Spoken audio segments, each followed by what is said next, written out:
Number one, the Capital Commission report stated specifically that they had examined the question of private enterprise taking on the mail post office department and had come to the conclusion that any organization losing over $1 billion a year and needing $5 billion in capital improvements would not be of any possible interest to the private industry, so that they did not recommend that you have a private corporation. They did recommend that you set up a government-type corporation similar to the Tennessee Valley Authority or the federal FDIC, Federal Deposit Insurance Corporation, or something like that. Now, back to your other question, there have been for a number of years people that delivered some third-class material, which is essentially unaddressed material, circulars, that they deliver into high-density areas, such as they'd go to a subdivision and have people go around and leave them at the door. So it's not even comparable to a mail service per se. You don't think then the private industry is likely to move into your area? I doubt it.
Well, it's very difficult. We had a man stranded out there, and we've been probably about an hour rescuing him. We had to bring him over 3 swift bodies of water.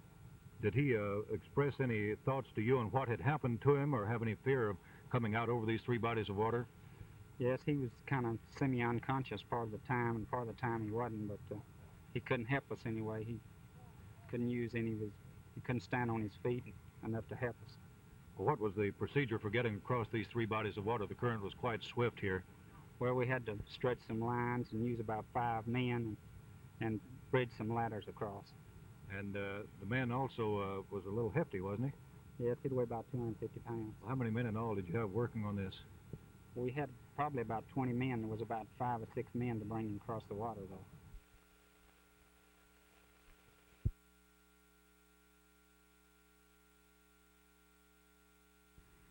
We have given status and prestige to the licensed vocational nurse, the licensed practical nurse, by making her welcome and part of this organization, which is hers. You know, Teal, we have a unique nursing organization. We have physicians, professional nurse educators, truly professional people, hospital administrators, general educators, who are all part of this vocational nursing movement.